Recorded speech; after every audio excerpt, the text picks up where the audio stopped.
안녕하세요. 오늘은 강직성 척추염 검사를 위해서 오신 분이었는데 결국 강직성 척추염이 아니었지만 치료를 해서 좋아진 케이스에 대해서 말씀드리도록 하겠습니다. 요새는 강직성 척추염이라는 게 예전보다는 많이 알려져 가지고 허리가 이제 오랫동안 아픈데 낫지 않는 그런 증상이 있거나 밤에 자다가 허리가 아파서 깰 정도의 그런 통증이 있다든지 아니면은 아침에 일어났을 때 허리나 엉치 쪽이 뻣뻣한 증상이 있다든지 그런 게 있을 때 이제 알아서 오셔서 혹시 강직성 척추염은 아닌지 검사를 해달라고 오시는 경우가 있는데, 그래서 이분은 40세 여성 환자분이셨고요.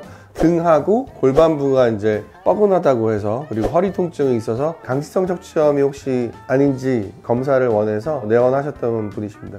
그래서 검사를 정확히 해서 진짜 강직성 척추염이 맞는지를 이제 검사를 하는 것이 중요하겠고요. 그 중에서는 물론 이제 강직성 척추염인 경우도 있지만 아닌 경우가 사실은 더 많거든요. 그래서 엑스레이 검사와 이제 혈액 검사를 하셨었는데, 혈액 검사에 중요한 거는 유전자 검사, HLA-B27이라고 해서 강직성 척추염에서는 대부분 나오는 그런 유전자 검사가 되겠는데, HLA-B27이라는 유전자도 일단 음성이었고, 그리고 이제 염증 수치가 이제 올라가는 경우가 꽤 있는데 염증 수치도 정상, CRP도 정상 소견을 보였었고요. 엑스레이에서도 천장관절염은 이제 없는 걸로는 봤는데, 이제 간혹 염증이 있는지 없는지 애매하다든지 아니면 좀 더 정밀하게 봐야 될 때는 CT 검사를 한다든지 아니면 MRI 검사를 해서 좀 더 정확하게 검사를 하는 경우도 있지만, 염증이 있어 보이는 그런 소견은 없었기 때문에 척추관절염은 아닌 걸로 판단을 했습니다. 그리고 또 패트릭 검사라고 해서 일정 자세를 취했을 때 통증이 유발되는지 그런 것도 이제 확인을 하고, 여러 가지 방법을 통해서 염증이 있는지 없는지 확인을 하는 것이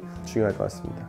하지만 이제 척추 주변의 근육의 이상으로 척추의 정렬이 좋지 않아서 생긴 그런 통증으로 보고 교정 치료를 2회 정도 하셨었고요. 교정 치료 2회 정도 후에는 증상이 많이 호전돼서 현재도 도수 치료를 유지하고 계신 분입니다. 사실 이제 강직성 척추염에 대한 글을 찾아보면 골반이 뻐근하거나 허리가 많이 아프신 분들은 자기도 이제 강직성 척추염이 아닌가라고 생각을 하시는 분들이 많은데, 정확하게 어떤 근육이나 어떤 척추에 이상이 있는지를 알게 되면 도수 치료를 2회만 해도 이렇게 증상이 좋아질 수 있기 때문에 정확한 원인을 파악해서 통증을 치료하는 것이 중요할 것 같습니다.